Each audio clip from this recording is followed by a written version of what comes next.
one thing that blew my mind, because I had to listen to this. So there was a tour that Herbie Hancock and Chick Corea made of playing duo, and they recorded 2 records. What? Yeah. And I saw this live. Wow. I saw this live when they came to Philly, and they were actually booed by the crowd that came expecting to hear them play funk.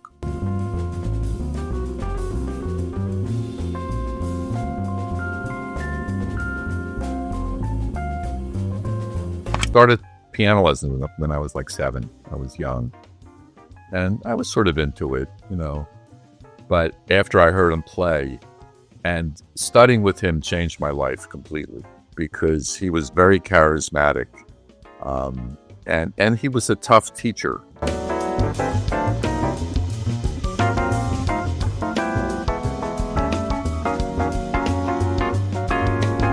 Uri Caine, welcome to the Rhinestone Podcast. How are you doing, my friend? Thank you so much for your generous introduction. Of course, we only do the best for our guests.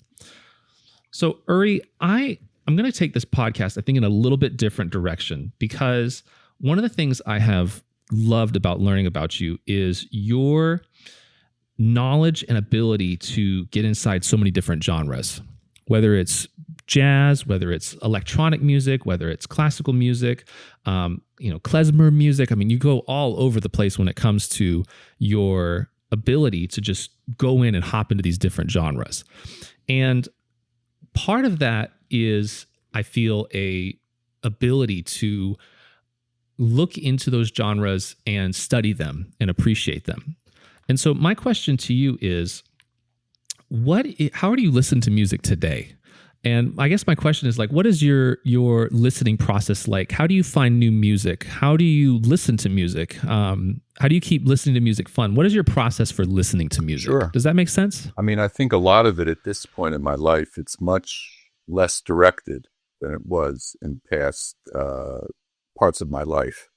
Because when I was growing up, I was sort of going through phases, I guess, like a lot of young musicians, where you are, you hear Herbie Hancock, John Coltrane, people like that, and you realize how much music they made and become obsessed, at least we were when we were younger, with trying to get that music in our ears.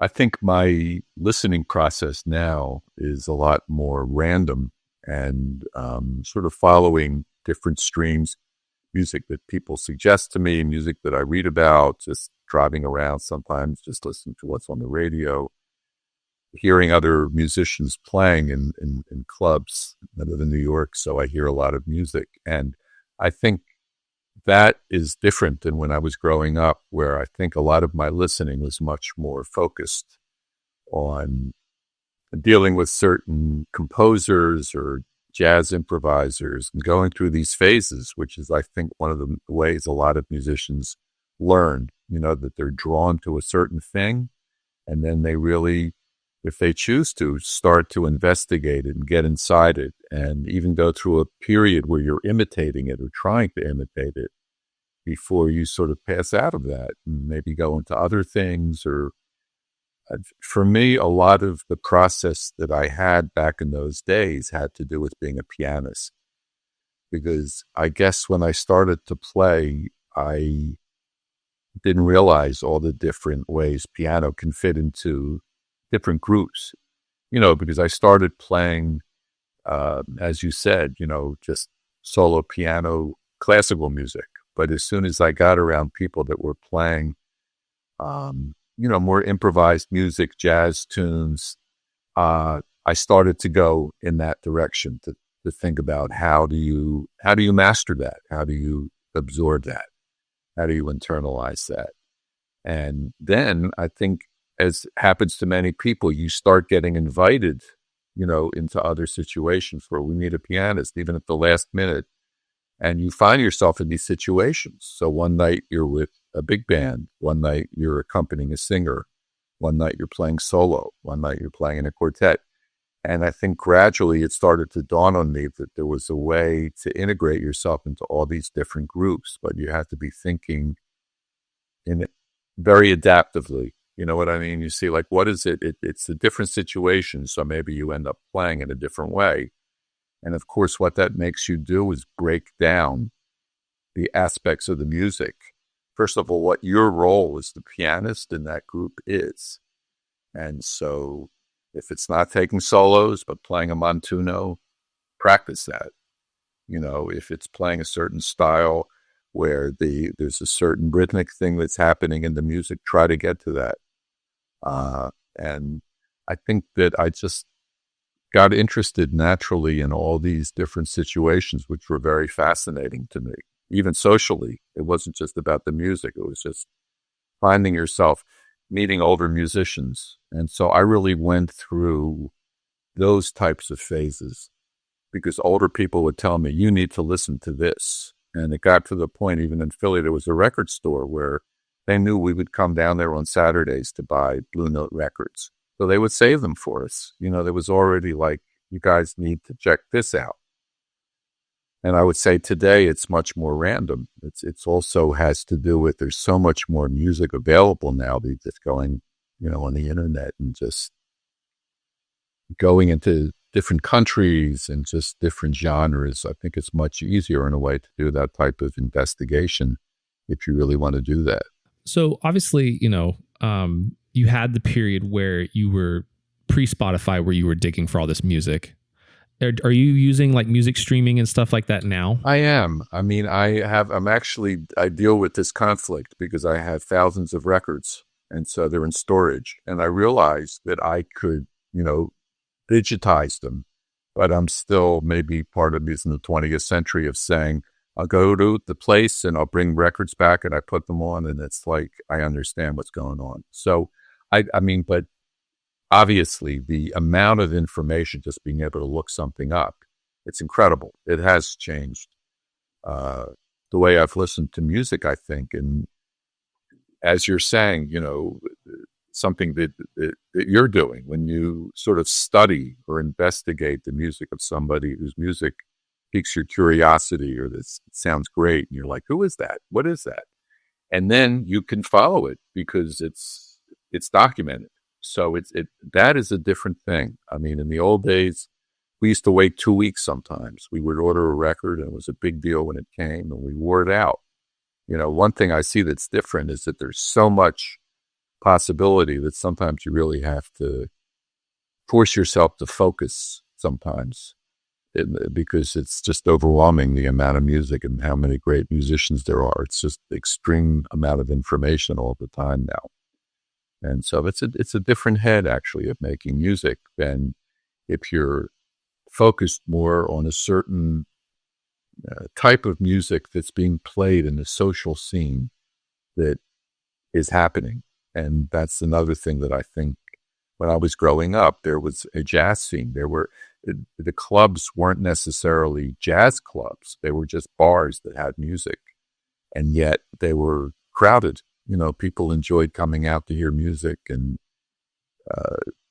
once I started to get into that scene in Philly, like on a weekend, I'd just go from gig to gig to gig to gig. And that's how I really learned how to play. I don't know that people have that opportunity or even if that's something that you need to do, but I definitely feel that there's periods in my life where I've gone through these intensities where you're just forced to try to master something and you do your best. And it's actually a lot of fun to do that and sort of feel that you're making some progress at some point. You know what I mean? It's you can work on it. You can get better. Yeah. I mean, I think there's a big difference now because with being there's so much music, like back in the day, it was a lot of money to go and buy, 12 songs on a record or, 6 jazz songs. Right. So I think there was a bit more of a listen and absorb approach to music from back in the day. Whereas I feel like now, very rarely does something, even, I listen to a lot of music. Very rarely does something get a second listen. It has to be like excellent in order for me to get a second listen.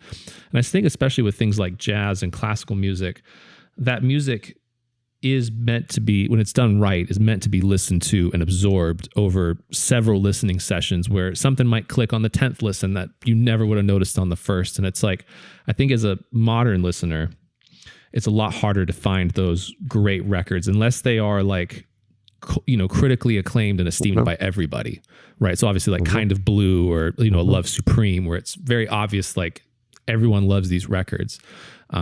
So it is a mixed bag. I feel like I'm realizing more and more how little I enjoy the streaming revolution when it comes to music. It's definitely changed our lives because and it's something that I've thought about. I don't necessarily want to get into a thing of back in the day, it was more intense because I've had it done to me. One time when I was playing in Russia, these guys said we used to save up to buy one Coltrane record. And then that got distributed among this whole community of people. And it was valued, and not like you guys. You go to the record store downtown and you just buy all this stuff. And part of me said, okay, I know. But the idea of really sitting and listening to it over and over and over again was much more part of that.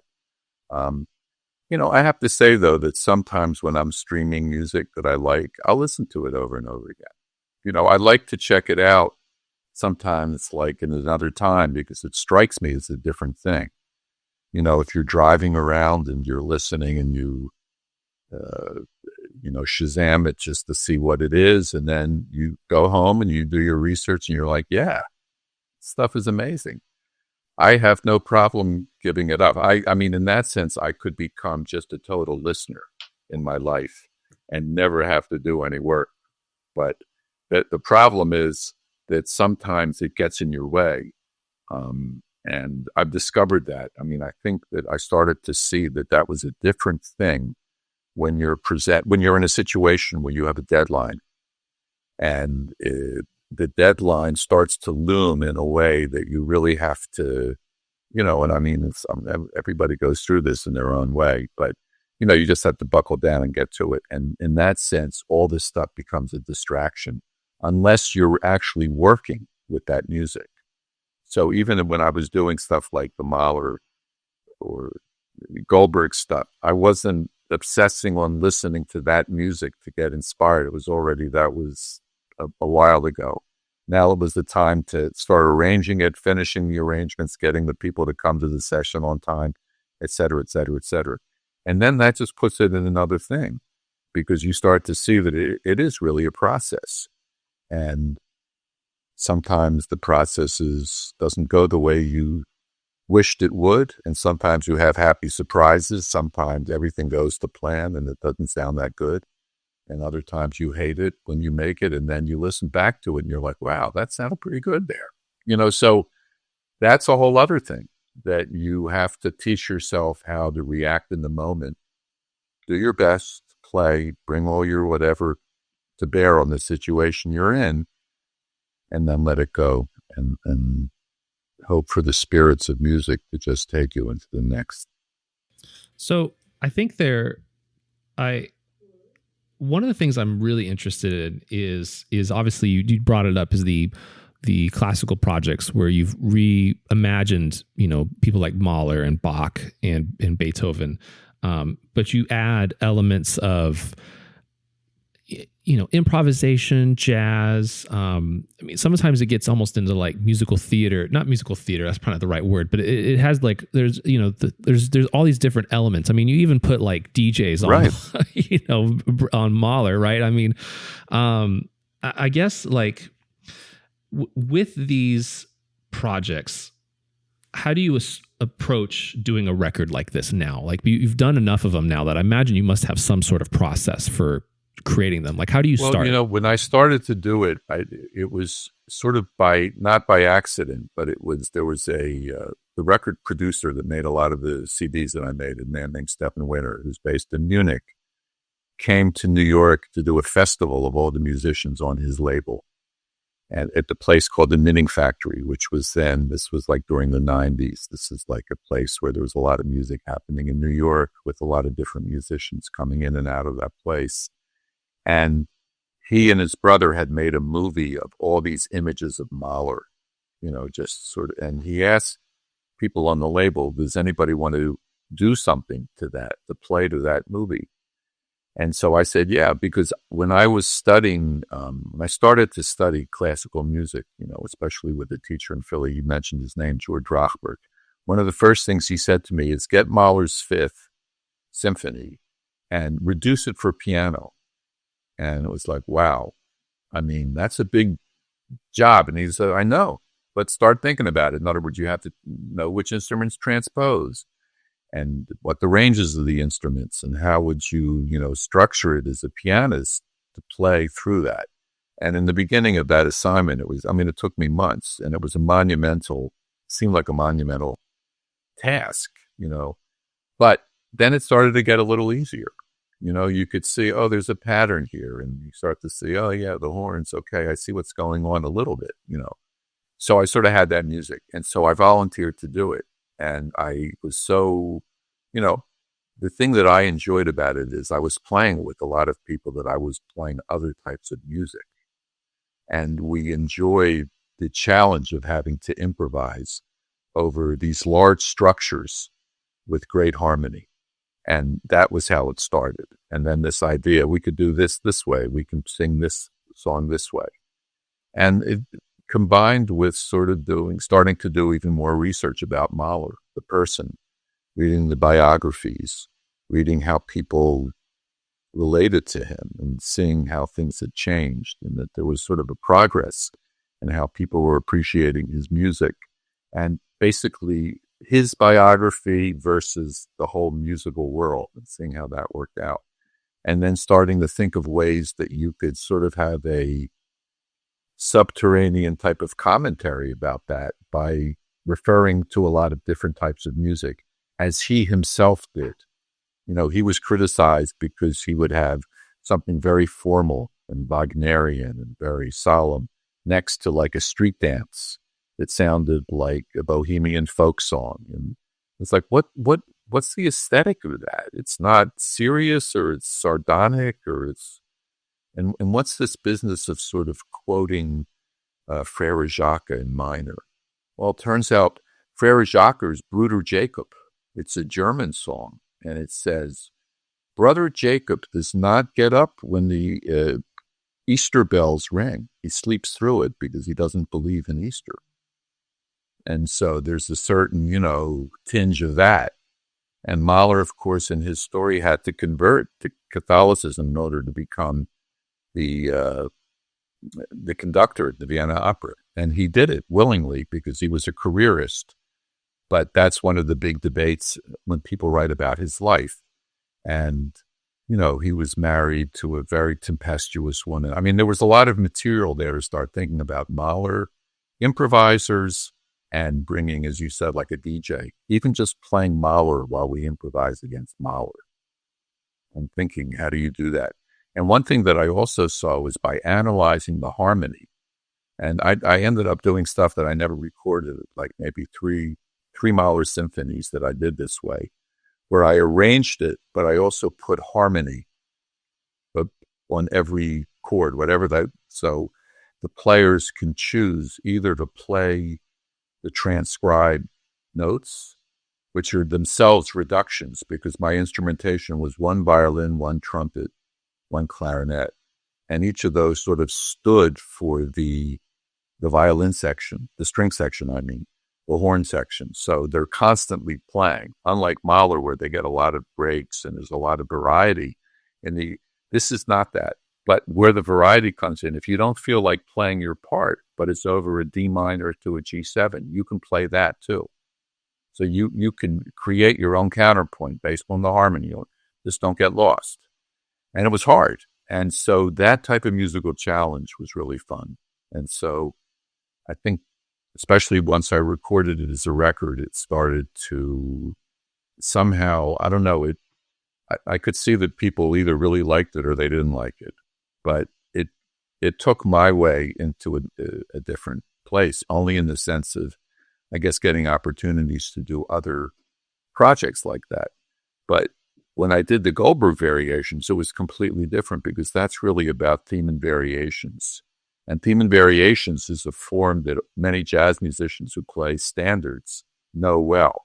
You have a harmonic grid. Usually it's a song from Broadway, 32 bars It has maybe 4 8-bar phrases, and you improvise on that. It's a lot of songs that jazz musicians play are from that style. But the Goldberg Variations is also that. It's a 32-bar theme with 4 8-bar phrases, and the harmony is goes as far as in the tonic, it goes to the dominant, it goes to the relative minor, it ends in the tonic. But the idea of theme and variations, the way that it's carried out in classical music, especially in the Goldberg Variations, Bach is showing he's saying, I'm going to use the same harmony for every piece. But in this one, it's going to be like an Italian dance. In this one, it's going to be a canon. In fact, there's canons at every intervals.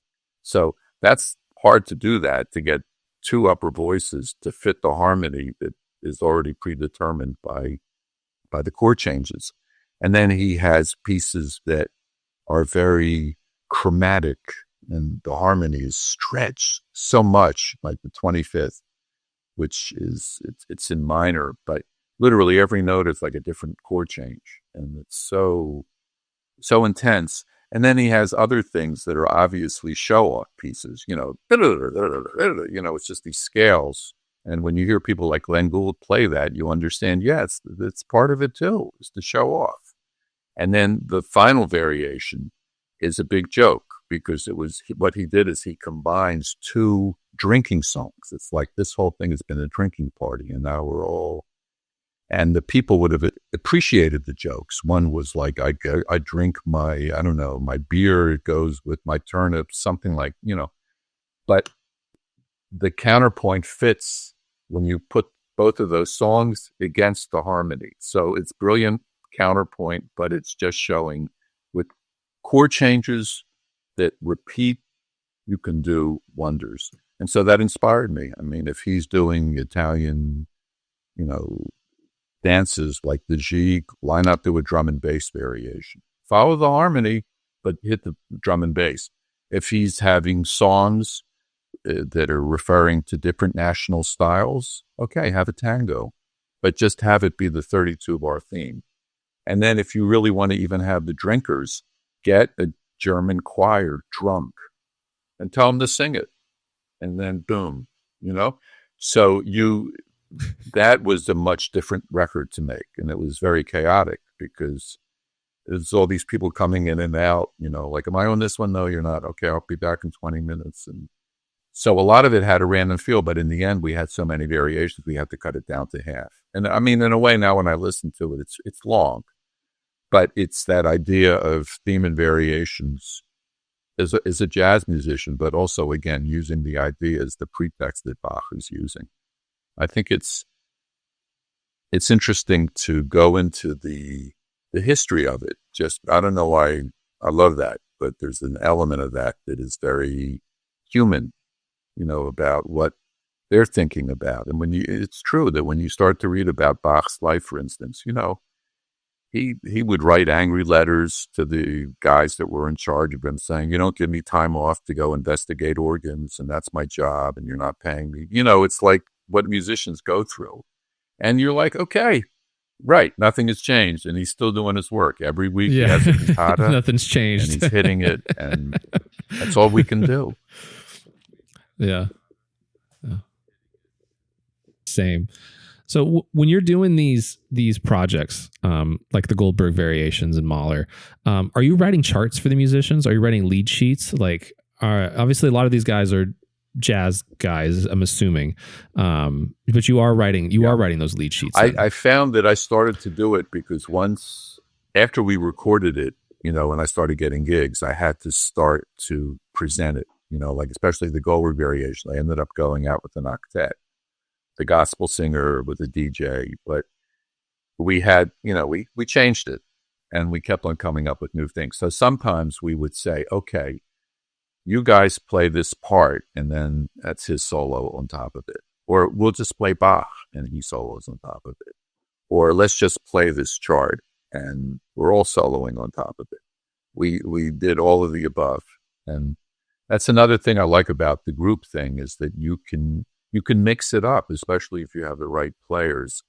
But writing it out, I mean, the DJ doesn't read music, so he was No, Yeah, I no, was no. gonna But he would say. always act. Like I said, don't worry about that. Just do what you're doing, and it got free because he realized the more he did, the more people liked it. They would either give him the space to do it, or they would start to Yeah. do things that totally change the music. Or let's say he starts playing Mahler in his way, mixing Mahler into these other things, and then it causes a reaction among some of the other players.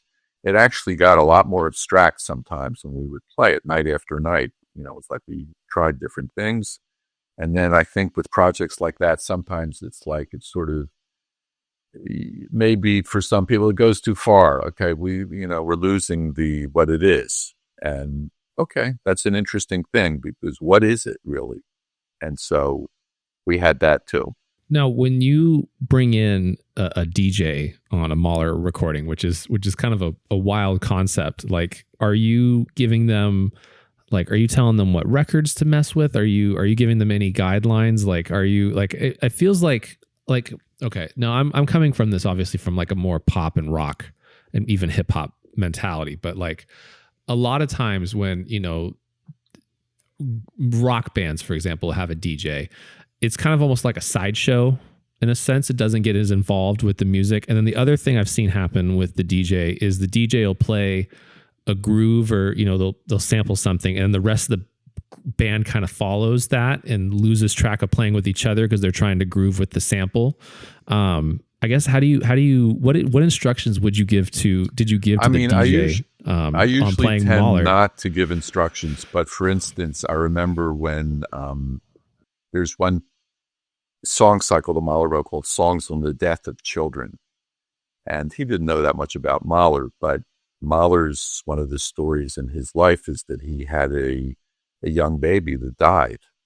And somehow he thought that he had brought that on by setting these very macabre type of poems that he decided to set.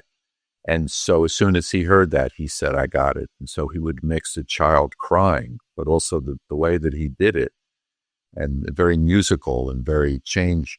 So just that one sample was played in so many ways. It was beautiful. And we would play the straight Mahler, arranged with no improvisation, just let him do that. So sometimes things, I guess you could say that they're suggested. But other times, I think in his case, his process was that he was more inhibited in the beginning because he was like, I don't want to just step in and do that and start, playing beats. And I don't want to do that. I said, okay, you're in the same process that we are. We're just trying to figure it out. So do it. And I guess if we like it or if somebody has something to say about it, that'll happen. But other times it'll be, that was that night, and let's see what we can do tonight to make it better. Sometimes, and it's also the personalities, because I started doing it with other DJs, and sometimes they would like play all over everything. And other times they would, it's just interesting to see how different people approached it. But I would say very subtle suggestions, but not too, I think maybe this is another thing from being a sideman in a lot of people's groups. I've seen a lot of styles of leadership. And I've been in groups where, the leaders are very sort of, they're trying to impart a certain discipline and a certain intensity, which I appreciate. But a lot of times you don't really, I feel personally, you don't really need to do that. I've played with many calm people that when they go up on the bandstand, they turn into different people. And there's no question. And other people that have no, do you know what I mean? They're totally reacting to what's going on. And from night to night, even, that one night they play a certain way, another time they're trying it out. And I like that group dynamic where there's a certain amount of uncertainty, but not so it's paralyzing. So people feel like we don't really know what to do here. So a lot of times, even when things start out on the road, sometimes not as clean as you would like it, you have confidence that as time goes on, it tightens up.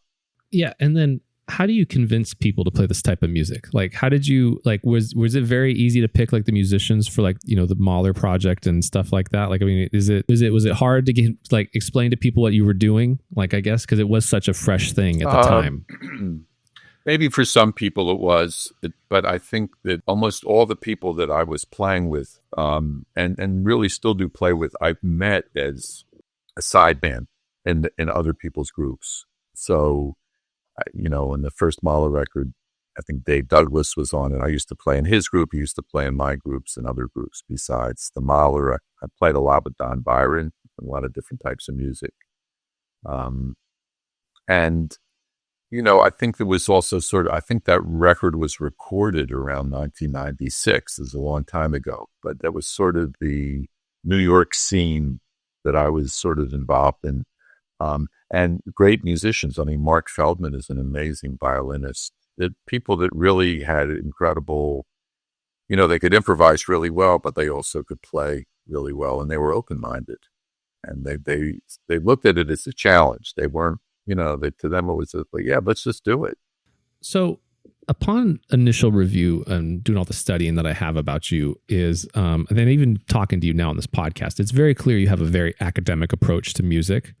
And so I went to music school. I know you've also gone to music school, and in most music circles, jazz and classical music are so separated. Like they are, they're different sides of the building, sometimes different buildings completely. And most of the times when somebody wants to study both, it's very, very frowned upon.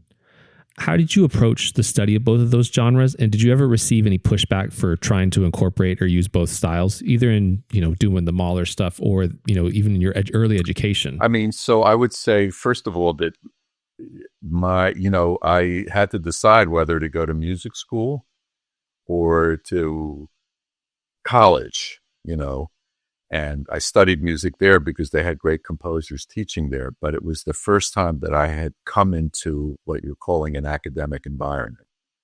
And part of it fascinated me and part of it repelled me because I wasn't experiencing music that way. At least during my high school years, I was already playing.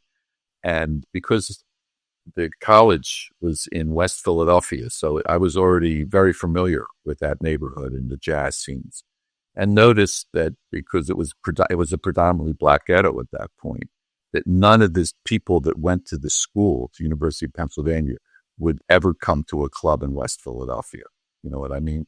So I was already aware of being in two worlds, and they didn't even teach jazz there then. The guy would come in from the folklore department with these red Charlie Parker records and say, it was like, you must be kidding. You could go up the street and see Philly Joe Jones playing tonight. I'm in the group. Come up and play and check us out. It's not some folklore thing. But from their point of view, I could see why it would be that way. And I sort of thought, I'm going to hang in this environment because there's part of it, it's especially the aspect of studying music in all these different ways, statistically, psychologically, historically.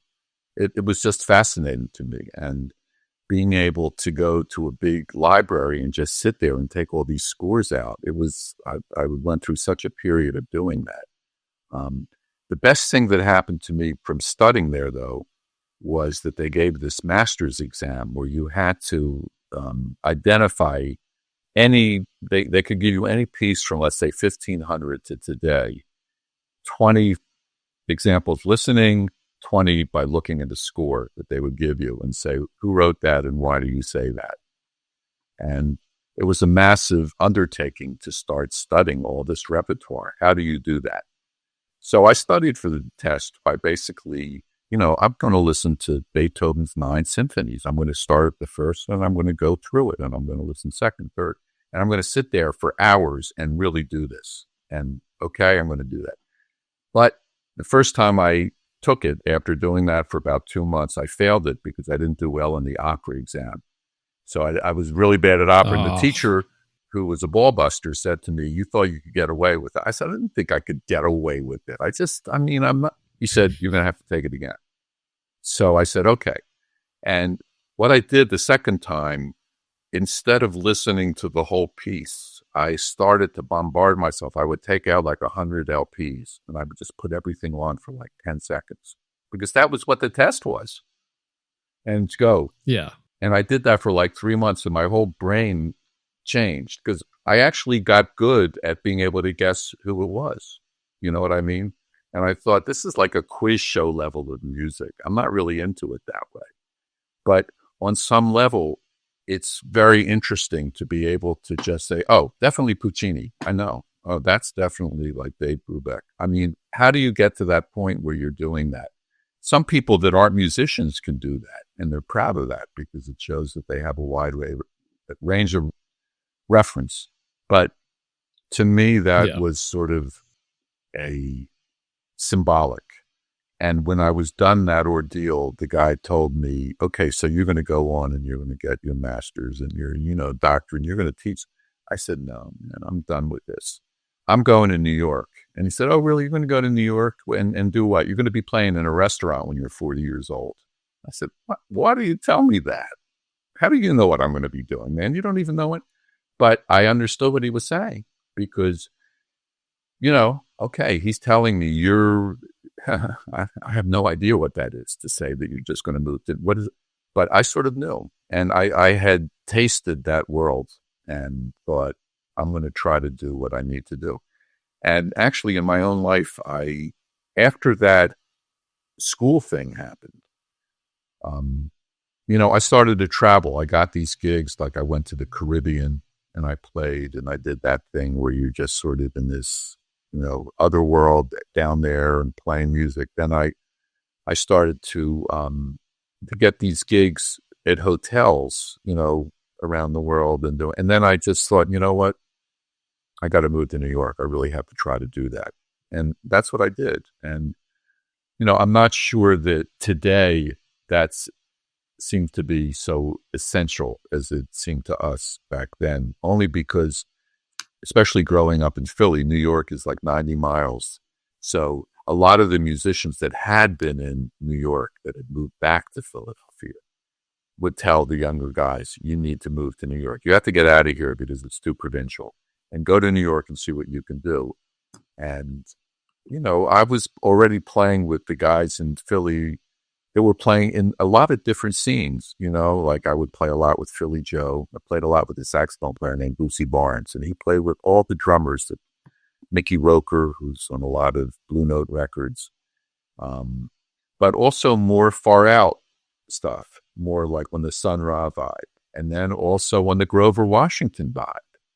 And that was a big thing in Philly, that those concerts, people really grooved to that music. They loved it. It wasn't about taking a solo. It was about really just playing along. And he's a great, all these different scenes they were beautiful. And just the experience of playing with the different people, it's, when you're young, maybe you think, this is just the way it is. But now when a lot of those people are gone, you understand, no, you came up in a certain thing. And these people were looking out for you too, because there was a lot of humor and there was some tough guy shit, that you had to sort of, come on, buckle down, check out what's happening, listen, look around and see what's going on. But also a lot of opportunity to play with a lot of different people. Another good thing was in living so close to New York is that a lot of times horn players would come down to Philly and play with the local rhythm section. And if you're in the local rhythm section, playing with Freddie Hubbard, Joe Henderson, all these guys would come down, and that was a thrill. And they all would say, "You should move to New York, man. You got to get out of here." So I finally made that move. So I have to ask. You said you played with Freddie Hubbard several times. Oh man, Freddie Hubbard is my favorite jazz musician, hands down. Just the level of improvisation that guy has. What year do you think? Like what era? So I'll tell you why. Freddie Hubbard, I had two associations. One was there was a big band in Philly called the Joe Sudler. I don't know, he had some other part of his name, but he would have these bi-weekly gigs where they would always invite people to play. And it was a lot of different jazz musicians. But Freddie Hubbard came to that several times. And basically what that gig was arrangements of his tunes, big band style, which he loved. So he was so happy. Okay. That's awesome. That You know sounds what like I'm a saying? perfect gig He for would him. come Yeah. in, and Yeah. he, Yeah. he was this crazy guy. But in another time, he would come and play with small groups because he knew a lot of the drummers there. So there was another really fiery drummer named Bobby Dorr, and he used to play with Oscar Peterson and all these people. Yeah. Yeah. He's He was great. Bobby amazing. Doran's amazing. And so he Great had a drummer. gig in Camden, Yeah. which is right across the river from Philly, at a place called Winston's. And Freddie used to come in there, and that was intense because, I mean, the funny thing was we were prepared to play his songs because we studied it. And he seemed sort of surprised. He was like, "How do you know that?" We're like, "I mean, because we're playing with you." Right. You're Freddie Hubbard. And so He was very happy. And I remember one gig where he came to play at sort of a very hoity-toity place that these guys were running. And they're the type of place where all these guys would have walkie-talkies and, can't go over here. Okay. And he came into the dressing room. He said, "Everybody that's not a musician, get out of here." And he was talking to the two bosses, the gang, the guys. And we were like, "Oh my God." And they left. And we were like, "Oh, wow. Okay." So he was just really, and then he left the gig early. He said, "I got to go back to New York." So, but he was great. And yeah, no, that was the beautiful opportunity to play with a lot of people that way. Yeah. That's awesome. So, little spoiler alert for people listening, but I'll tell you anyway. Tomorrow, I'm actually interviewing Lenny White, the drummer. That's right. Who played on Red Clay, which Red Clay is probably my favorite jazz record. It's one of my absolute favorites. So, yeah, good stuff, man. Such good stuff. All right. So we talked about your studying in the academic circles in college. You've also studied with some other people, including your jazz lessons with Bernard Peiffer. I believe I'm saying that right. It's Peiffer. And who was an incredible jazz musician, played in France, came to America, had some success here, even played with Django Reinhardt. I found out he did. And I got to listen to some of his playing, and just what a phenomenal player he was as well. What was studying with him like? Because I think jazz education, I'm always fascinated with it because obviously, I'm 32 and my experience learning jazz, 15 years ago was a teacher gave me some Ebersol books, taught me some scales and some arpeggios, and, I was able to make some sense of it. Obviously not a great sense. That's why I'm podcasting and not a jazz musician. But and now it's like there's so many other different ways of learning with YouTube and things. I mean, you can get deep into some crazy jazz stuff. And so I'm curious because, I'm assuming this would have been in the 70s. I heard Bernard play when I was 12, and he was playing with a trio. And my mother took me to it, and I asked her if I could study with him. Because I had started piano lessons when I was like 7. I was young, and I was sort of into it, But after I heard him play, and studying with him changed my life completely because he was very charismatic, and he was a tough teacher, And one of the first things I remember that he told me, I said, I don't want to have to play Bach and Mozart with my other teacher. He said, "No, you have to keep on playing that because it's going to be good for your technique. And also, do you know every chord in that piece?" And I was like, "What do you mean?" And he said, "I mean, Bach, like we're going to go through it. What are the chords?" And I was like, "Oh, okay." He said, "Well, start to check it out. You should be able to hear that eventually, so start listening that way." And I remember that he liked to, he saw that I was into writing. So what he would do is that he would take the stuff that I would write, and he would literally sit there for like a half hour and go doom, ding, boom, bang. He would hit like 10 different chords. And I would go to everyone, "Oh, that's beautiful." He said, "No, wait." And he would keep on going. And he said, "This is what composing is. You just sit there and you just meditate on what the sounds are. Try to see if you can find something, and see if you can find an inner logic to it that gives it a certain thing. And then he would just do that. And I would sit there and watch him do it. And then he said, this is what you have to do. This is what composing is. Sometimes you might be lucky, you come out of the shower and boom, you got the tune and you're done. You know what it is. That's good. But you don't get that unless you sit there and even sometimes think, I'm not getting anywhere doing this. This is a drag. And you say to yourself, no, just try to get on it and then you get into it. So he was really good for that. But then on the other hand, he had such an incredible technique. And I would say, man, how do you do that? How do you practice that way? And so he had a couple ways that he would do it. One of the ways was that he had these technical books that had exercises. There was one that I don't see that many people use it. It's based on the idea that diminished chords are equidistant.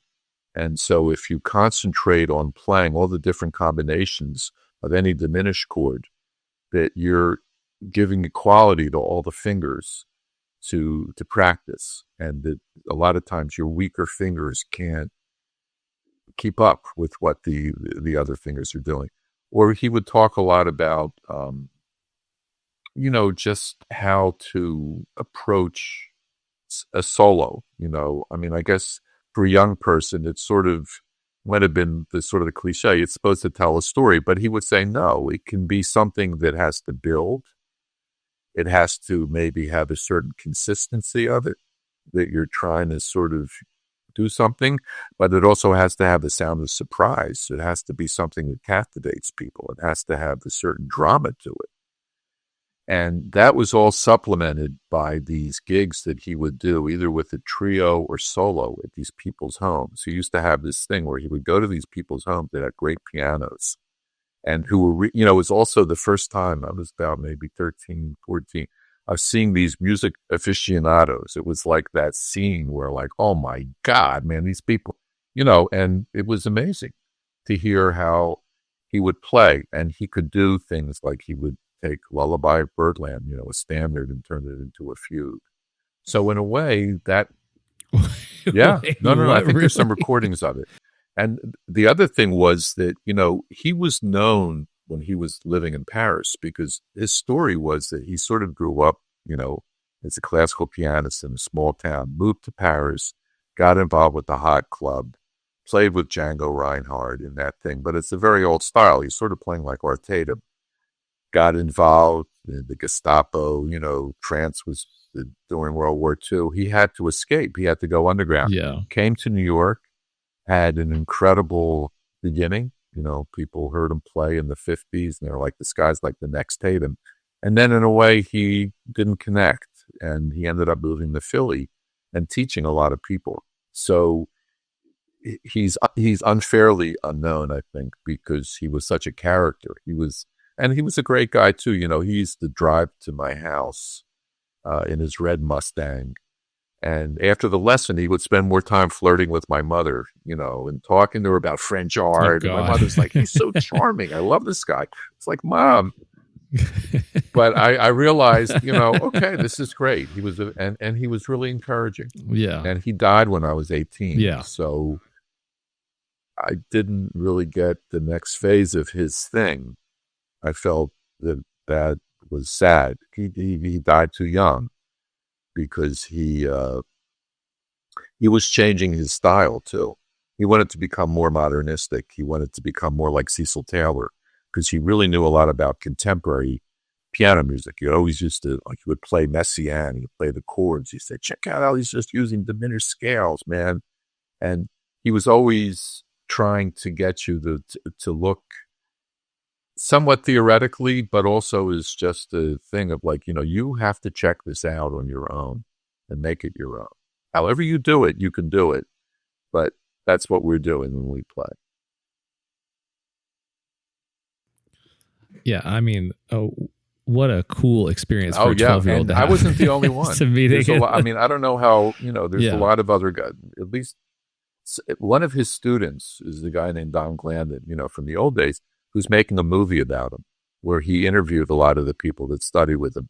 And what's interesting, because we sort of know each other from the old days, that everybody sort of had a different experience with him, what he made them do and what he put them through. So that's interesting too. He's not one of these teachers that's sort of like, this is my curriculum. Everybody has, right. Yeah, he's got a He wasn't method. that.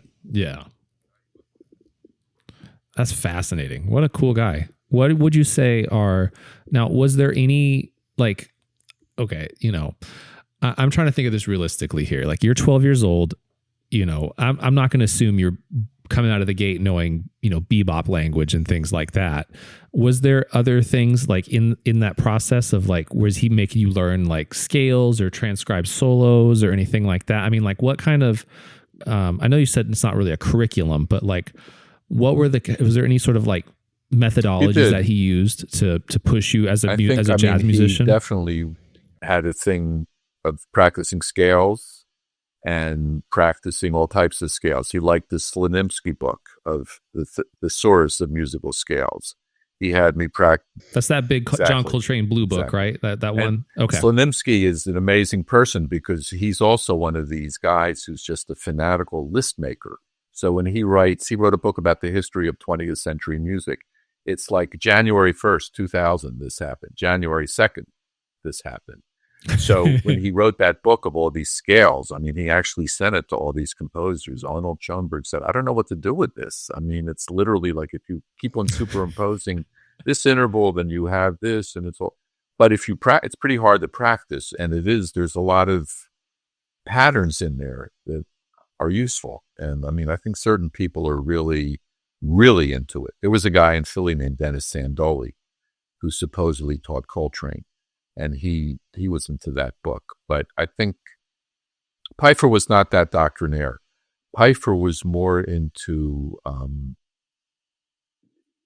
let's say, looking at the chords in Messiaen and saying, what is that chord? And it's like, it's a C7, but it has a sharp 9. And it's exactly. So can you play it in 12 keys? And so it would be more that thing of try to get it in your fingers so it's handy. And then let it go. See what else you can come up with. But I remember one night, Peiffer said to us, we're all going to go hear Bill Evans. And so Bill Evans was playing in this club outside of Philly in a place called New Hope. And when we walked in, he saw Bernard. He literally stopped playing. He was intimidated by Bernard. And it was shocking to us. And he actually said, and Bernard said, Bill, I brought all these guys to hear you. You got to play. And he was like, man, how can I play in front of you? And that was another thing that we saw, that it was so, because in a way, Bernard's style was overpowering compared to, I mean, I don't want to compare them, but Bill Evans is great, obviously. And he played beautifully, but it was just sort of interesting to see these dynamics between these older people. And part of me absorbed a lot of that, just that etiquette among musicians that I saw in so many different ways. And I don't know, it's just very interesting. Yeah, I mean, it seems like you lucked out, like having a teacher like that who was so. I didn't realize it then. So I thought it was sort of, because he was also the type of guy. I remember when I was a little bit older, I got the job of being the musical director of the school show in high school. And I said to him, what do I do? He said, you know what you have to do, man, learn the music, see what the chords are and arrange it. What's the group? And it got real practical. And then I started to bring it in and it was like, okay, good, wrong chord, but that's okay. That's good here too. Just that idea of, I don't know, being encouraging, realistic, saying things that seemed maybe, I don't know what the word is, mystifying. Like he said to me, you got to play with people that are much older than you, but you also have to play with people that are your own age. And when I started to do that, and I would play it for him, he would say, oh, it sounds terrible. And I would say, I know, but then why did you? And it's like, no, it's okay. Just keep on. So I understood where it was coming from. It was very in retrospect, very sweet. I think you're right. I look at it now as being incredibly lucky, but it's also, I think, a way to teach music. I mean, when I saw that movie with the band director, that's like Whiplash. Oh, Whiplash. I don't Whiplash. like that idea because I know what the culture of that is, of especially of making things competitive in the high school and the big band directors. I know, but in terms of like the reality of how to teach music to people and deal with people's different personalities, I don't think that's a good thing. I'd like the other. In other words, you show what you can do as a musician, which was one of the failings in that movie, because when the kid actually goes to hear the guy play, he's like playing in a cocktail bar, and it's like, wait a minute, this guy's yelling at this guy, and he sounds, I don't know. So in Bernard's case, it wasn't that way, because people would go to hear him, they'd be like, whoa, okay, got to go home and practice. All right, so we've talked about your university experience. We've talked about Bernard Peiffer. Another person, although it seems like it was a brief time you spent with him, you arguably studied with one of the most important composers of the 20th century, which is George Crumb. And I haven't really found a whole lot about your time studying with him and doing all the research I have. But I am fascinated because obviously George Crumb, being in, composing Black Angels and all the other pieces of music that he's done, arguably, if not probably the most famous 20th century composer, you got to spend time with him one-on-one. And that period, that was actually the height of his thing. That was Ancient Voices of Children, and I heard that live with John DiGaetani, and a lot of it was performed a lot in Philly, But the thing about Crumb was he was an incredibly shy and modest man, and the type of man that gets red out of embarrassment when he's talking to you, And so my lessons with him, like I would bring my music in and he would always say, gosh, this is very good. But what he really liked to do was sight read forehand piano music, because he was a good pianist. So we ended up playing a lot of forehand piano music. And unlike a lot of the composers who, were very academic, but they weren't really good music, they weren't instrumentalists. They almost looked down on it. I'm a composer. Yeah. I don't deign to play an instrument. Yeah, I could. And so he liked that. And so we would play. And that was my bond with him. I'm not, he wrote me a letter after the Mahler, and he was like, yeah, I heard it. And, I'm not sure he loved it or not, but he was a very kind and shy teacher. He was the opposite of somebody like Bernard. You know what I mean? He was almost too kind. But of course, one of the best things about studying with him is that he would bring his scores, and his scores are really the calligraphy is amazing in them, and it's just beautiful. And also the whole sound world that he was in, because there was something about him that was really, I saw the way he was trying to combine, I think, the way that he grew up in West Virginia, and is the sort of the instruments that he used, like saws and, sounds. I think that was his way of distancing himself from the real academic types, the 12-tone music guys, the guys that were really fierce. And that was the thing about going to school at that time, was that the students considered themselves to be more avant-garde than the teachers, because they thought Crumb's music was pretty, but not challenging. It was simplistic, that only simplistic people would like it. And I remember thinking, why do you say that? But no, they were. And then Rochberg, who was a 12-tone composer, but after his son died, started writing tonal music, as if to say, I want to return to a certain level of craft. And they thought that was terrible. That was like a betrayal of modernism. And, then I'm sort of looking at it from both sides, thinking, I understand what you're saying, that it seems old-fashioned, even like in a Wynton Marsalis type of way, that is this really the next level of it? Or is it something that, could you do that? In other words, if you're saying that you want to return to the roots and, you do it in a convincing way, let's say. I mean, I'm not saying that everything is convincing, but you know what I'm saying? That that's legitimate too. There's so many ways to do it. The question becomes, where does it lead to? Does it develop to anything more than just an imitation or a fad or something like that? And that's a hard thing to decide in music, because everybody's so opinionated about it and they feel so passionate about it. They talk about it, they argue about it, they have opinions. Sometimes you have to remind yourself, I mean, again, it's more than noise. It surrounds what's going on.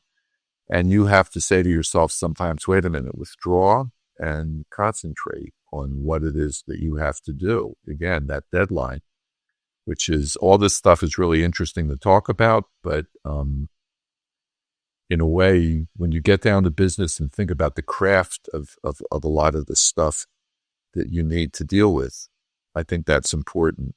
When I wrote the first piece that I did, sort of following the Goldberg Variations, I was invited to do another theme and variations project. So I chose the Diabelli Variations, which is another crazy theme and variation by Beethoven, which also goes through all these worlds. But in that situation, it wasn't with improvisers, it was with an orchestra. So basically I orchestrated the Beethoven, and then I solo against it as if I'm playing over the changes. And, maybe it works, maybe it doesn't. It's a lot of Beethoven to be sort of playing against, but it's a challenge musically to do it. But when I sent the parts to the guys at Cleveland Orchestra, they were like, they're going to kill you, because they want to be able to sight read it. So you have to start getting into their head that everything has to be so clear and so without any ambiguity. And that's a science to do that, And they said, you come out and we'll coach you how to do it. We're going to show you how to do it. And it's very traditional, old-fashioned, as the two percussionists. I don't know why they get charged with that job, but they would sit in this basement and phrase and say no. And I was there with my Sibelius and saying, well, how do, calling Sibelius up back in the days when you could call them up and say, how do you do that? How do you make the... And again, I was saying, what does this have to do with music? This has to do with fear of not having these guys say, I can't read these charts, I'm not going to play at all, which would never happen in the jazz world when some guy said, you know what I mean? No. That's the thing. So I started to think that way and thought, I'm going to try to learn how to do it. And again, it's those situations maybe seem to some people like, I wouldn't go through that to do that. But part of me recognizes, I'll put it this way, the reality that if you want to have a situation like that, you want to make it as easy on yourself as you can, try to accommodate and go that extra mile to make things that way. Because in that musical culture, it's important. It shows respect. If you started yelling at somebody in your group, you're not, we wouldn't do that. But that doesn't mean that when you're at a rehearsal and you actually see people say, I can't read this, I'm not playing it. You're like, wow, man, we would never say that in our world. But in their world, they are. No. I mean, the conductor could be talking to them in the middle of the thing. The guy says, claps his hand, and it's like, we're taking a break. And the whole group gets out. And I'm thinking, man, I've never seen that happen in a jazz rehearsal. Somebody might say, man, can I take a break to go to the bathroom? And it's like, okay, well, let's take a 20-minute break, whatever. But you know what I'm saying? But there's something very interesting about all these different cultures. And I think that it's not the be all and end all. At some point you have to say, this is what I'm comfortable with. These are the people I like to play with. This is what I feel like doing, and hope for the best. But for me, one thing I've seen from all these personalities is how many different ways it can go. Because a lot of the musicians that I've known that have now passed on, I mean, I see that they had many different personalities, but there was a certain underlying, it sounds like a cliche, but they could do it. There was a passion. Even if they didn't even know why they were doing it. It was just something that is like, you don't need to know. This is what it is. This is what it is to play music together. Yeah, I mean, goodness, that's a lot. I just can't imagine like saying like, oh, I can't play it. We're just turning it down like that. That's such a crazy concept to me. Um, okay, so I want to switch gears a little bit with you. I am fascinated by this Philadelphia Experiment record because I don't think there is many people who can go from studying with George Crumb to playing with Questlove. And you might be the only one in the world who's ever done that. We just did a gig 2 days ago in Newport, and we had, no way, it really? It was fun. We rarely get together because of the schedules are very tough. But I mean, I think that was part of the Philly thing, though, of always playing. I mean, in other words, there were people that were more my age when I was coming up that were already playing that music. I don't know if you know a drummer named Cornell Rochester and Gerald Veasley. They both play with Zawinul, and after Zawinul left Weather Report. But Zawinul used to come to Philly just to find bass players and drummers. I don't know why he thought it was here, but he had a lot of people from there. So guys like that, guys like Jamaluddin Takuma. I don't know if you know him. He's a bass player. They played with Ornette Coleman when Ornette Coleman was sort of playing free funk, a lot of those guys. But the next generation of guys, Chris, Quest, Joey DeFrancesco, they all went to this Philadelphia high school for the performing arts and hooked up there. And that's when I met them and first started playing with them. They were teenagers and I was already older. But that was a long time ago, but I remember them on gigs. And then, the Roots started getting more well-known. Chris moved to New York, and it just became something that we sort of lost touch because everybody went into their own worlds. But there was a guy from Philly named Andy Hurwitz who was working for the Knitting Factory Records, who decided to try to put this thing together of getting people, having projects based on cities. He had one for Detroit Experiment. I think it was a New York Experiment. But Philly Experiment was the first. And he was from Philly.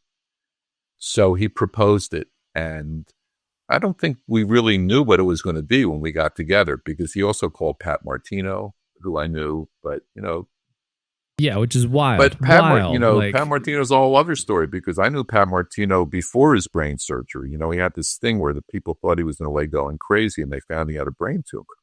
And they operated on him, and he forgot how to play. And he had to teach himself by listening to Pat Martino records. And gradually he came back. I mean, so he was on the gig. Then there were other people, a really good trumpet player named John Swana, who stayed in Philadelphia.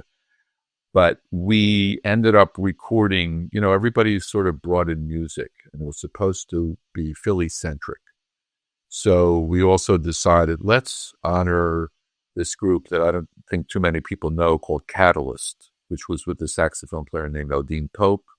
They were sort of like the free jazz, but it was funky music in the 60s. They were all Philly guys. So we played some music from them.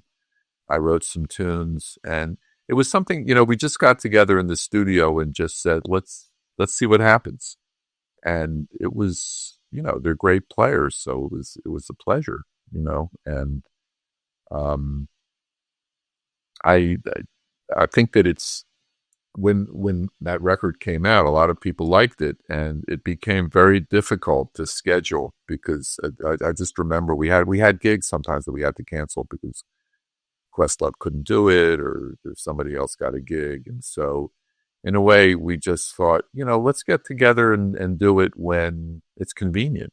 And so something like Newport, now Chris is the director at the Newport Jazz Festival, and the Roots were playing the same night, so he knew that Questlove was going to be there. So it was like, let's just do it.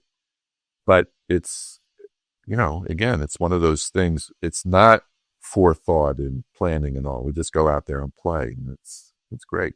Was there any difficult in adjusting to their different styles? Like, because, I think Christian McBride, I think of, when I think of Christian McBride, I think of like him playing with Pat Metheny And I think of Questlove, obviously the Roots, and all the Soulquarian Exactly. type stuff. And I think of you with your different levels, and then you have post bop Pat Right. Martino playing in there as well.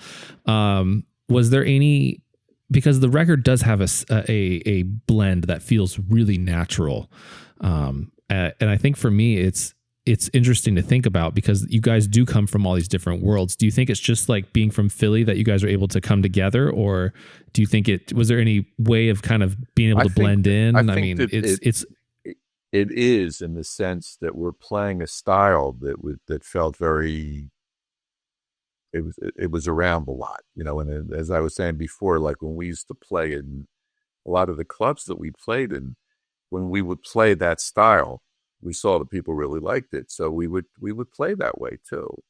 Um, I think it's also important that Chris and Quest both, the hookup is really strong, so it's very easy to play with them, and they went to high school together. Chris is a total James Brown encyclopedist, and Quest is ridiculous. He knows everything. So, when you go, a couple times we would go on the road, just hearing them talk about the music, it's very, you know, Questlove's the type of guy that he would say, so, I'm thinking about a Mike Clark feel. Mike Clark was the drummer that used to play on Actual Proof, the Herbie Hancock thing, which is really influential. So he would say, the 1973 Mike Clark or the 1974 Mike Clark? And it's like, are you serious? I mean, but he is, and I know what he's saying too, because there's another record that came out a year later from Japan where Mike Clark is playing way more aggressively. Yeah. And it's like, yeah, okay, man, let's talk about music that way. It's beautiful. And, it's very interesting to be with somebody that's so scholarly about it. But then when it comes time to play, it just feels totally natural. And I think it's a good thing to have that, just that, um, to combine both of those things, that there's a certain discipline to it, but then you also keep it loose and see what it's going to be. And even if it risks not totally turning out the way you thought it did, try and see what happens. And I think, those guys have the same attitude. I mean, I remember Pat Martino after the sessions, he said to me, what is this going to be? And it was like, I don't know, because somebody's going to mix it and they're going to do their own thing to it. And I think that's also was another thing that we were surprised, because the record was sort of mixed by the engineer and the producers. They didn't even want us to come down there to mix our own songs. And, that was sort of, okay, let's see how that works. But I think in terms of the feel of that record was very good. It was just something like, let's try it and we'll see what happens. And I don't know, sometimes when you do records like that, where somebody has this concept, where like, if we put all these people together, we're going to get this certain magic. It depends. Sometimes it really does work. And sometimes you have to find a way to make it work. You have to say, I'm going to have to limit a certain thing that I'm doing to make it fit into the whole thing. But once you get into that head of what that whole thing can be, you proceed. And so all these experiences are sort of different. Sometimes you come in and you're just charging ahead and you're playing with a group of people. That's the way they play. And it's different than people that really listen back and say, let's try it this way. And they're able to do it in different ways, so that later, 2 weeks later, somebody's listening to all the different ways and saying, this one this sounds good. And it's a good feeling that you can do both. Sometimes you have a memory, that was amazing when we played. You listen back, it's like, it wasn't really that. I mean, this part was amazing. So maybe we can use that, or we can, I don't know. And again, there's nothing wrong with being adaptable to that. And I remember the first time when I really started working with somebody that used to use Pro Tools to edit. And they frankly saved, it was a record where it was hard music. and and he fixed it by editing really a lot, almost like they do in classical music, which I didn't realize they do that. But very little snippets, and you hear. I heard this guy say, "Take 78." I said, "Are you serious? Take 78? You can hear the difference between take 78 and take 72 and whatever." I mean, but there are people that do that, and so I understand where that head is at. Sometimes to me that's suffocating because I guess I'm willing to live with certain imperfections because so much of music making is that it's okay. But when you play in groups where that's not really tolerated, then you understand, okay, that's the aesthetic here, that everything is really stiff, and maybe that's good for this type of music. I don't know. Yeah, and I mean, I think it's a cool way to think about it because you have the ability to just let go and play. I think is incredibly underrated, and I think it's one of the reasons that record is so good is because you guys don't overplay on each other. You guys kind of just let each other do your own thing, and you try to find mutual ground. And I think it's just a really great record. It was one of my favorites going through your catalog and diving into. I really enjoyed that record a lot. It's fun to make it. Good. So another fun record, and this one was my favorite of all the records. I listened to almost your entire discography, and and obviously there's great stuff. I really loved your Goldberg Variations. I loved the Othello Syndrome. But the one that really surprised me how much I loved it was your collaboration with John Zorn of the Masala music. It's unbelievably beautiful. And I think, my perspective of John Zorn before listening to that record was one of, dissonance, kind of like, I don't want to sound mean, but like, it's almost like, the like audio movie kind of like chase scene, like a lot of like, it has like a very like, it's noisy at times, but there's also times where he's kind of flipping through different genres. It's all over the place. But the record you made with him is gorgeous piano music. I mean, it's incredibly melodic. It's very amazing. I was really shocked by how much I really enjoyed that record. What was the process like of working with John Zorn on that record? I knew John Zorn. He was one of the first people I met when I moved to New York, and he, as you say, he has these different groups. Sometimes there's a lot of improvisation, but you're following a prompter who's making all these hand signals. Sometimes you're playing in a group, but he's actually conducting it, and in a way that some musicians find uncomfortable because he really gets in your face and like do this, and it's sort of, when I first started playing with him, especially when I saw other musicians that I thought, man, they would never take this from anybody, but they took it from Zorn. So that was interesting to see that. But in this case, because he had written all these songs in this collection, he asked me to just play solo piano. And so that was different because usually when I had played with him, it was group projects. And the methodology was basically that, because his music is written, or those tunes are written in this style where there's only a melody. It's never more than 3 lines. And he might have some chords, but a lot of times there's nothing. And so he leaves a lot of room. And so I would play it different ways. And he got into this thing with me where he said, just play it the different ways. Maybe I'll tell you, maybe I won't. But in the end, we'll have something to choose from. And so, there were maybe like 18 songs, and I think we did it in one day. So it was just like, try it this way, do it faster, do it slower here, break it up, maybe make it more crazy here. And then when he made his, I guess, decisions, and I had the same tape, most of the time I agree with them. I mean, there was a couple songs where I thought, I think there's one song in there that there's 2 versions of it. So, and it begins the record and ends the record because we couldn't decide which was better. Yes. So we said, we'll put it both. But that was really the only, and compared to other situations I've been in with him where he's very, specific about what he wants and almost dictatorial, it was very easy, because it was more like, okay, that was good, do it another way.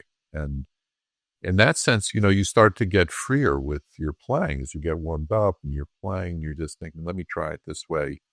And he's not really into editing. That was another thing I was saying. Why don't you take a part of this and put it with, he's like, I don't want to do that. I want to just have these natural performances. But, and then a couple of the songs, I think I just did it once and he said, I think that's it. Especially the slower ones that were more meditative. And he has a lot of music that way. People I know him, for dissonant music or, a lot of shifts in styles. But he also he has a lot of sides to his composing too. But he's very, these pieces, the Masada pieces, they've been played with all types of ensembles. And he actually used to do these tours where he would take literally like 12 groups or 15 groups, everybody playing like 15 minutes, just playing the Masada songs or this repertoire. But every time sort of doing it differently, sometimes like a duet or, a quartet. And it sort of became one of these things where, like, I would do it sometimes with, one time I did a duet with John Medeski. He was playing organ, I was playing piano. One time it was with duets with Mark Feldman, the violinist, or John Aravigon, a really good saxophone player. But the solo thing I think he wanted me to play more with the groups, but when he gave me the solo stuff, I was like, okay, let me try to do it a different way. Because playing solo is also a different thing. If you spend a lot of time playing in ensembles, sometimes you feel real exposed when you have to play solo. I mean, some guys are really, that's the way they play, and like Bernard, But I had to sort of try to develop, how do I do this to make it sound more full? A lot of it had to do with maybe practicing the left hand to give it more of a rhythmic feel, or because you're sort of your own rhythm section, so you have to sort of figure out how to do that part of it. So that was another really enjoyable experience to play with him like that. Yeah, and it's, again, another fantastic record. I really, really enjoyed it. That was by far my favorite record that I listened to, going through your discography. It's really fantastic, and I highly recommend anybody who is interested in Uri to go listen to that record, because it's great. I really do enjoy it a lot. So I'm very curious. What are you practicing these days? Well, I'll tell you, I'm practicing some music that I wrote that I'm trying to record later this year. And some of it is sort of hard for me, so I need to practice it. I try to practice it every day and work on it. Other times, I try to practice, especially because sometimes I go through these periods where I'm not at home so much, and it's hard to find a place to practice when you're on the road. So, to the extent that I can maintain some type of practice thing, I try to do that because I see that it really helps. It doesn't mean that when you don't practice, that when you come back to playing, it's not really fresh, and you sort of think sometimes, wow, this sounds pretty fresh, and I'm not so, I haven't been at the piano, so it has a new feel to it. But other times I feel like, I like to work things out if I can. So that's mostly what I'm practicing though now. I have, another thing is I have a gig on Saturday night, and I have to learn the music. And so I'm practicing that a little bit, and we have a rehearsal, just like that type of thing of just sort of checking out what it's going to be and trying to learn the music. And I have, some other like recordings coming up that are more improvised stuff, but some of the material is sort of hard to play over, like the stuff that, so I try to work on that too. Do you use like gigs as in recording sessions as like a way to motivate yourself to practice? Does that make any sense? Yes. Like I mean, but only in the sense of, like I say, in other words, if there's a sense of fear, especially if, the music is hard or it seems especially challenging, I think it's so, it helps me to sort of say, you have this gig coming up with this music, so you got time to work on it, but you work on it and things get better, and then even if it's, I've seen that definitely the deadline, the recording, when you listen back, that doesn't lie. It's all real, so you do your best. I mean, yeah. The other side of that is sometimes you cringe when you hear yourself, and you don't want to get into this thing. Oh, it sounds so bad. It sounds like a humble, people are like, man, stop doing that. But to you, it honestly doesn't sound that good. And you're disappointed in yourself, and you know that you can't change it because that's the way it came out. And nobody really, it's not. So you have to learn to live with that too and say, that wasn't the best. It just had a circumstance, some guy, whatever happened, there's that too. And not to get totally, of course, it's hard to do this, but not to get totally upset about it, because sometimes I look back and it's like amazing any of this stuff gets done because of the way the world is going. I mean, it's like, really, so I think you have to be kind to yourself, but also, especially if you enjoy doing it, you want to play well. You want to try to be expressive. You want to make the people you're playing with happy. You're trying to express a certain something, that gets the people, and you can practice that.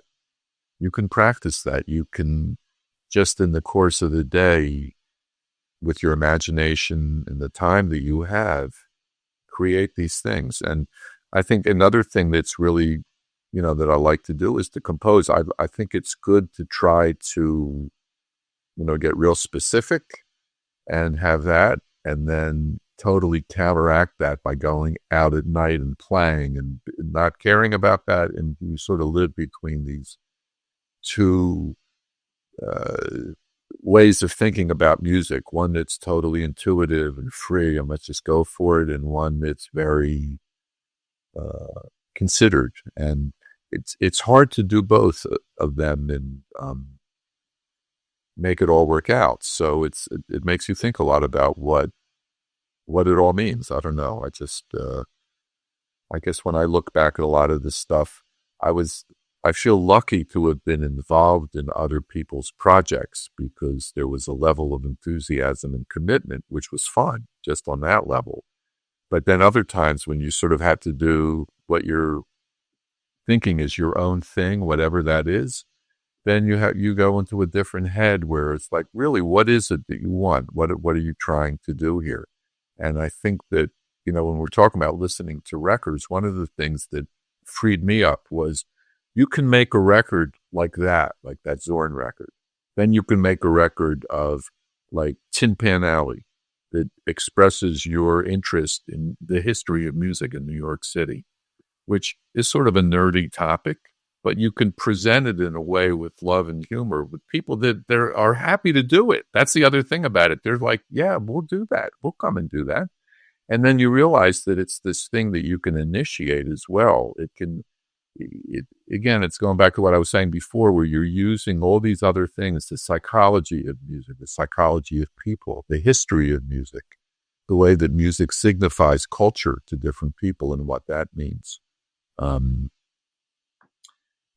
I guess, the echoes that keep on coming back of all these different types of musics that don't seem related, but on some level they are related. They're related only because they're coexisting in your mind in all these ways that there's no reason why you can't come up with all types of things. It's really endless, and that, I don't know, that always made me love music so much because it's so varied. It's so such a rich texture, and the idea of being able to participate in those things. I mean, I have another piece that I wrote for a civil rights leader that was murdered in Philadelphia called The Passion of Octavius Cato, which was written for the Philadelphia Orchestra, but it also had gospel choir and a gospel singer, but the other movements that sort of deal with,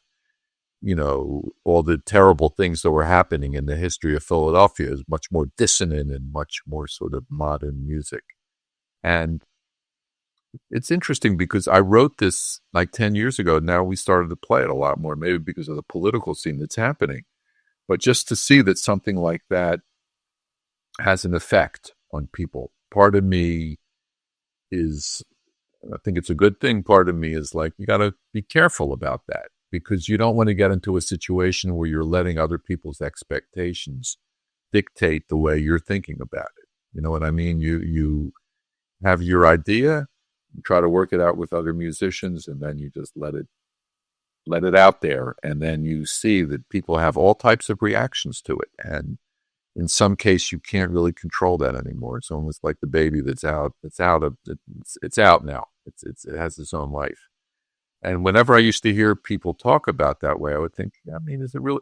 And now I really understand that because just in the course of the randomness of life, you know, you have these associations with all these people. You realize that there's a lot of different things behind all of it, which personally I love very much. I love talking about music, thinking about it, arguing, listening to people. I don't get tired of it, so I'm okay with it. Do you have any regrets on your journey as a musician? I mean, I have regrets in the sense of what Uri, I would say that, as I said before, not every project turns out as great as you hope. So I would have regrets in that way. I think, I mean, I don't feel particularly, I feel like I've been lucky because I've had the opportunities to play with a lot of different people that taught me a lot about music, but I've also had the opportunity to do my own stuff. And I really enjoy both. So I would say it's more along those general lines. You know, I wish I was a better player, or I wish I was a better this and that. And so you just keep on working on it. But I know how that works, that there's sometimes you have this, especially if you're working on something a lot, and then you put your work into it, and then there's might be a period when you actually hear it back or come to terms with what it's going to sound like, where you're slightly disappointed in it. And then you listen to it like a year later and you're like, it's okay. In other words, you change how you think about it. And so rather than get caught up, I have friends that I see that in their personality. They're very, that wasn't, I don't do that as much in the sense that it's, I'm trying to remain optimistic and keep on, working towards the next thing. Well, Uri, that's a great place to end the main interview portion of our podcast.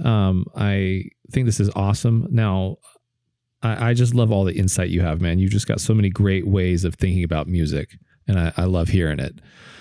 So this next section is a rapid fire section. I've got 8 questions here. First thought, best Sounds thought. Good. Sound good? All right. What is the last album that blew your mind? One thing that blew my mind, because I had to listen to this. So there was a tour that Herbie Hancock and Chick Corea made, a playing duo. And they recorded 2 records. What? Yeah. And I saw this live. Wow. I saw this live when they came to Philly, and they were actually booed by the crowd that came expecting to hear them play funk. And they had to quiet the crowd because they were playing this duet. And there's 2 records of it. There's a Japanese record and there's an American record. I forget what the label that came out on, which was amazing. I did this radio show 2 weeks ago of a guy that the whole premise of the show is he finds bootlegs of stuff. And when I mentioned that, he said, I'm going to find bootlegs. So this guy put together like 3 or 4 bootlegs of them on their tours, like playing in Japan. One was in Switzerland. And the stuff that I heard pianistically was even heavier than the records that I studied. And I remember being shocked that they were being booed. I went with a friend of mine and we were like, I can't believe this is happening, man. This is like the heaviest piano playing. Because they're playing things like Someday My Prince Will Come, but then they start just playing sort of like this free funk stuff in the time. But so that is the last thing. It's not a record, but it was, when the guy sent me this stuff, I was like, where did you get this stuff? And it's all from this radio station in New York called WKCR, which is the Columbia radio station. But they have intense archives, or at least he found the stuff. So that's my answer. Oh gosh, I hate it when you give me something we can't listen to, man. Okay, but no, you're right. That's not really a good answer to that. I mean, no. I want to hear it. But if you didn't hear the original ones that came out, go check that out because it's also amazing. Okay, is there a name of the record? I've never heard of this. I don't know what the name of the record is, but it's, if you look up Chick Corea and Herbie Hancock, it's duet, and definitely they'll play Someday My Prince Will Come, and a George Gershwin song called Liza, which is killing. I mean, I heard 2 versions of it. That were these live concerts, which is, at one point there, Chick Corea plays this stuff that stuns Herbie Hancock. He literally stops playing, and the whole crowd just starts to laugh because it's like, wow, because they're talk about some solo piano stuff. That's amazing. Yeah. Wow, I got to check that one out for sure. So that leads perfectly into our next question. Who's a piano player in your mind that deserves more attention? Many. I mean, when I came to New York, I was listening to people like Kenny Kirkland, and Mulgrew Miller, and Jerry Allen, and none of them got the recognition that they deserve. They died, and I mean, I don't know. I know people maybe mourn them, but I'm serious because I hear, especially when you travel around, you hear local guys in Japan and Italy, they're playing their ass off, and they're already playing, they're taking things in their own direction. So, I think I'll tell you a pianist that I really like, who a lot of people maybe don't know, who's sort of in the Zorn circle. Her name is Sylvie Courvoisier, and she's from Switzerland. She lives in Brooklyn now. And she combines a lot of like playing inside the piano and using all the harmonics and the wood, as well as being a ferocious pianist. So I would say her, but I could think of many other people, because I really wonder what's going to happen to, it seems like everybody's a musician now, you know what I mean? And the technology has made it really easy to be a musician in a certain way. And then I meet so many people, especially in these schools. I did a concert at Berkeley. I asked the guy just casually, how many piano students are here? He said 800. I said, 800? You see every year? I said, how many teachers for them? 60. You have 6. I mean, do you know what I'm saying? And that's not the only. I went down to some place in Texas. I mean, it's. Yeah, I don't know if you've ever been to University of North Texas down there. Yeah, like 9 buildings. I know. 9 buildings. I went there once. I asked these guys, what are you guys doing down here for music to make money? And they took me to the mega church, which was another really interesting experience. Yeah. Because when I went there, I understood. I mean, I said, man, you guys have so much equipment here. You have like 8 synthesizers, 10 drum sets. I mean, what? And they're like, yeah, that's what we do down here. Yep. Jesus pays well, my friend. Okay, Jesus pays well.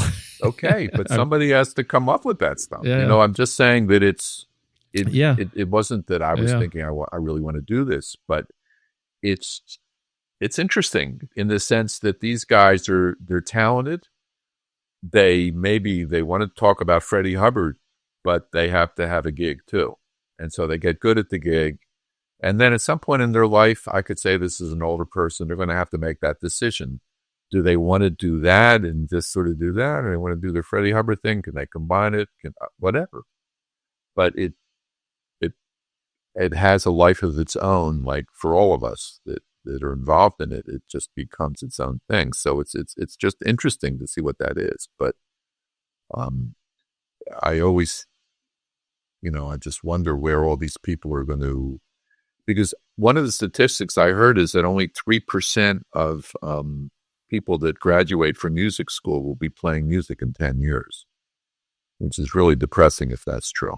Yeah, I definitely can vouch for this because I went to music school. I'm not going to name which one, but so I had an experience where I came in as a freshman, and so the freshman, as I was a freshman, there were people in my senior class who did their recitals and then graduated, and then I came back my sophomore year, and I would see those people that graduated the year before, and almost all of them either went to go get their masters, which didn't appeal to me at all. Another 2 years of school on top of this other 4, or they were not in music anymore. Like literally as soon as they finished their recital, they got out. And it was very quick to me to go like, okay, if I want to keep making music, I got to get out of this environment, and that's not to be bad about music school, because there is some advantage to it for sure. But it forced me to also go like, I'm not going to be, Kurt Rosenwinkel. I'm not going to be, Julian Lange for jazz guitar. So I went back home and I started a band, and that was what I wanted to do. And that road led me into so many other things, including this podcast, because I was able to get out of that. And I look back now on Facebook and see those people I went to music school with, and a solid 90, like you said, 3% are still doing music here now in our 30s and 40s. And so rough. It's rough. 100%. It is. It really is. All right. So back to the rapid fire. I'm not being rapid enough for you. I'm sorry. No. You're good. You're good. No, I love it. Hey, this is what a podcast is for, man. We're here to talk. If you lost all of your gear in a tragic house fire and had to start over with only $1,000, what would you get? I would get a laptop, because at least with a laptop, I could use the software that I like to use, which is Sibelius, Ableton Live, and Logic, and some other stuff that I use sometimes. But for an instrument, I guess that wouldn't be enough money except to buy one of these things. But with the computer and a little bit of software, I can make that work. That's right, man. Get those Spitfire libraries going. Have some fun with them. What is a concert you attended that surprised you? The last concert that I went, I thought it was going to be this is when I was on the road in Europe and we had a night off, and there was a percussion. It was Joey Barron's wife, who's also a percussionist in Berlin. And the whole concert was her walking around this church, hitting these metal bars. And it was amazing. It doesn't sound like much, but the sound that she got going and reverberating in this place was unbelievable. But no, I've seen a lot of really good concerts too lately, because being on the road, I've heard some really great stuff.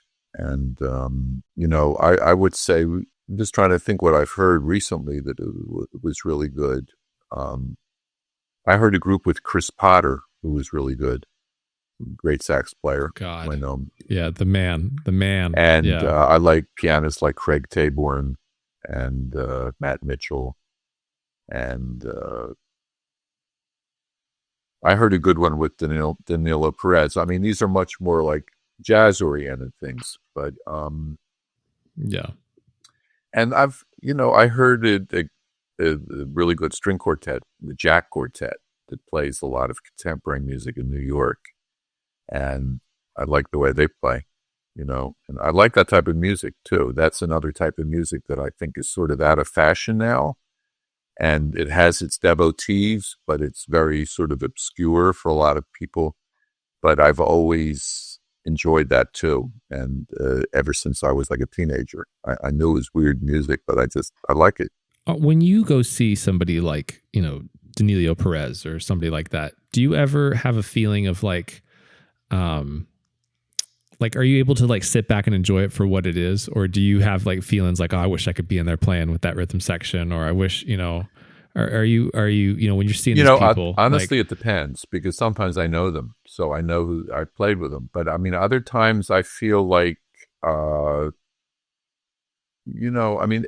would say that really depends on where it's going. Sometimes if I'm surprised what's going on, and I wasn't expecting them to play a certain way, and other times, especially if sort of not, it's not necessarily the right thing for the right time. It's like I know what it is, and it's like I know what it is. So and it's not in a disrespect towards those musicians. It's much more a comment on where I'm at. I saw, when I was on the road a couple weeks ago, where I saw, a pretty famous group of guys. I won't say who it was, and they were playing their ass off. But it was like after about 3 tunes, it was like, I'm going to go back to my hotel and work on my stuff. And it's not. I know them, so I'm not criticizing them. It's just that you also have to have that reality in your mind. Sometimes you're not in the mood for something. Sometimes you've heard it. You know what it is. So that's that thing.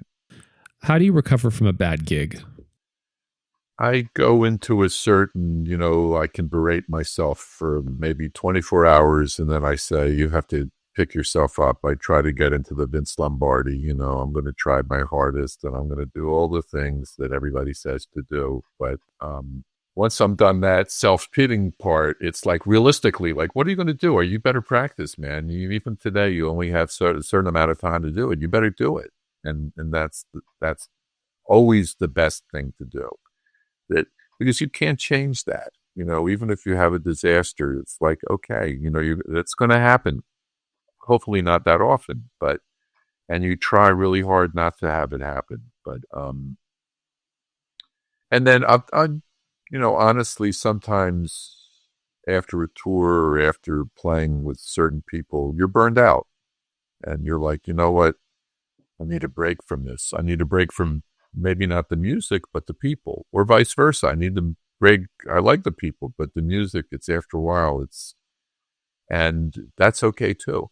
Your feelings about that are what they are, so you, within reason, especially if you made a commitment, you're not saying, I don't really feel like, and they're like, man, you got to do it because we don't, your name. Okay. I don't go into that, but there are times when you're sort of thinking, having done that, I don't need to do that personally. I'm okay with moving on, and maybe we'll play together, which also happens, 4 years later, you're like, hey, I haven't seen you. Let's play. Okay. All types of relationships go like that. And, you also start to see that people age in different ways. Their fates are going in different directions. They leave New York. They're not here. They're over here. They're teaching. They've disappeared for a while. And so that's another reality that I think you deal with the people that you're playing with, and you try to incorporate other people, and it's an evolution. I don't know that I think about it so much, just to try to constantly stay in the game, and if you have a bad night, which you're going to have sometimes, you just try your best the next night and try to analyze it. It's not just I hope for the best. It's like, what are you messing up? Messing up rhythm. You're messing up this time. Man, take a half hour to start, maybe drill on those tempos and drill in those rhythms, just to sort of get that feeling. There's nothing wrong with doing that, to admit to yourself. It's like doing some exercise just to get your head into it. And usually if you work on it, you can work it out. What took you from a beginner musician to an intermediate musician? I would say starting to play live gigs and realizing that it's one thing to think you know how to do something, and even in a rehearsal think that things are good, and then confronting the reality of what it really is to perform with all the pressures and distractions and complications that can happen. And it's sort of understanding that there's music, that cliche, there's music and then there's the music business. And in a way, there's also music and then there's the performance of it, which is another whole thing, and there's a lot of people that are in music that never have to perform. So that's another way of looking at it, that you could also do that on some level. If you're putting yourself out there as a performer, you're making a certain statement about yourself too. You're not saying, I'm happy to be behind the scene. No, you're performing. And so there's a lot of dynamics involved with that. And realizing that music is a public thing, especially when we were coming up, that there's a certain decorum, a certain intensity you have to bring to it. And what took you from an intermediate musician to an advanced musician?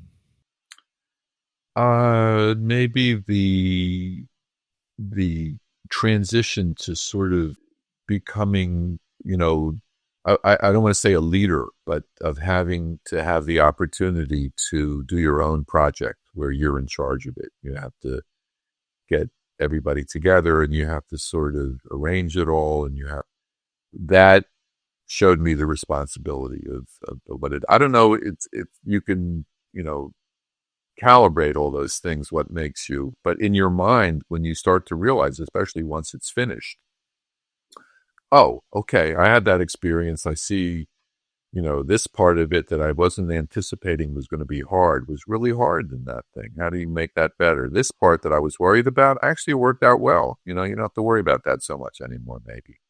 Make sure you pick the right people and the music is happening and that everybody has a nice room at the hotel, things like that, where you're seeing what happens when those things aren't together, make you realize that you, in a way, you have to be the glue sometimes to keep things together, especially when things start to fall apart. And I mean, many musicians have that thing. They can't deal with that. It's just, they really fall apart on the road. I've been in part of groups where the leader was falling apart on the road, and then you sort of have to figure out what to do to keep things together. But with the the rise of the being self-sufficient because of the internet, in terms of traveling and making arrangements and all of that part of it is actually a lot easier these days. Who is a composer you look up to? Many.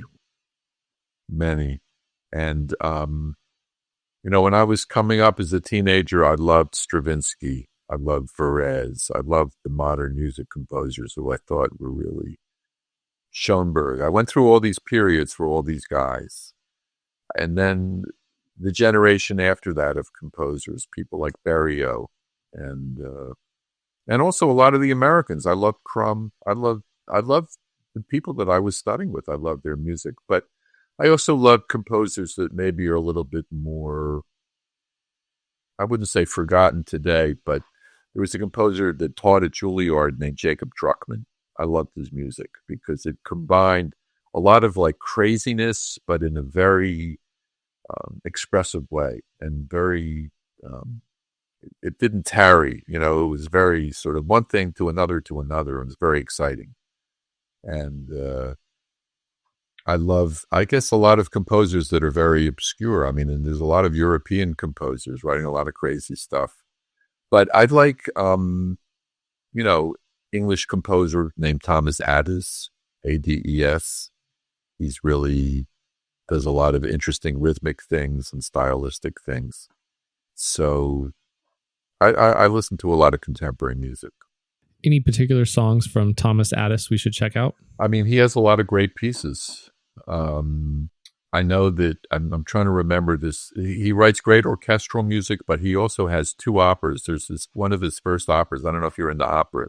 I'm not necessarily into it that much, but he wrote a great one called Powder Her Face, which is sort of this story about this woman who was this aging dowager who was really this homeless woman living in England in a hotel room. And I mean, it sounds like a crazy plot, but it's the music is amazing because it really goes through a lot of different styles of music. So And he wrote a piano concerto. It's a more recent piece, which is really nice. So yeah, I think he's a great composer. And last question, Uri, what do people get wrong about being a musician? That's a good question. It's hard for me to. I mean, I guess the first thing that comes to my mind is they think of it as a very romantic thing that you sort of are walking along and you get this inspiration and everything is just based on that. And while that happens, and that's a lucky day when that happens, a lot of it is just like everything else. It's really working on something and trying to create it and then step back and look at it and then maybe make your changes and think about it. So in the sense that it's work, that you don't want to show that it's work. You want to make it seem like it's this effortless thing that just, boom, came out like that. That's the art of music, that there's certain, and it's done in many different ways. And the more that you study, a lot of it has to do with the tradition that it's coming from and what's expected in the tradition and how much of it involves sort of a community aspect to it. It's not necessarily just performance, you're playing and they're listening. There's that too. So all that makes it a lot more complicated and interesting than I think people just think, yeah, it's fun. You play music, everybody likes it. And I don't want to give the impression, that it's this really hard thing and at all, because in the end, I think it has to come off being natural and wonderful that way, even if it's really complicated music. But that there's obviously a lot of work that goes into doing it well, like anything. And so in that sense, I still have a lot of respect for the people that do it and the whole process of it, because it's not easy necessarily. It's fun. And it's, I don't, my mother always used to say to me, who else gets a standing ovation? You guys are so lucky. Nobody gives me a standing. I said, I know what you're saying. I know. So there's that too. But looking at your thing as a craftsman, somebody that comes and does the job and is sensitive to it, and treats it with respect and treats a tradition with respect, I think it's something that's important too. Well, Uri, I don't think there's a better way to end the podcast than with that note right there. Uri, thank you so much for coming on. I had such a fun time talking to you. You're one of my absolute favorite musicians, and I had such a joy talking to you.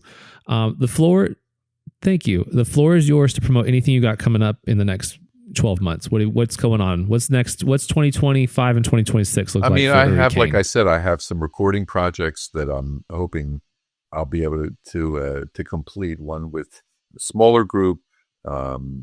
One maybe with more electronics, and one of chamber music that I've written that I've wanted to put out for a while. And, I have a couple of commissions of new pieces that I'm writing. I'm writing this piece that's going to be performed in December in Europe, which sort of is dealing with this concept of 7 generations. I mean, this guy wrote this whole thing about how everything we do reverberates 7 generations. So I'm dealing with a lot of sevens, in this piece. Okay. Trying to write music that deals with sevenths and 7/4 and 7 times 7, 49 pieces, each 77 seconds long. And I'm going on the numerology thing now in a way. Okay. But I'm also working with a guy that I know sort of doing a musical. We'll see what happens with that. And, I'm working also on some compositions that I have to finish. I wrote a violin concerto that I have to really finish. And so, I have a lot of work to do, but it's and in terms of playing, I'm going to be doing some touring with the trio, also some stuff with orchestra in Europe, and playing around New York. Well, again, Uri, thank you so much for coming on the Rhinestone podcast. Where's the best place for someone to keep up with you? I should be more active on social media. I have a website, which I'm going to get back to doing that. So I have a website, uricaine.com, and hopefully I'll be sprucing that up a little bit and announcing more stuff that I do.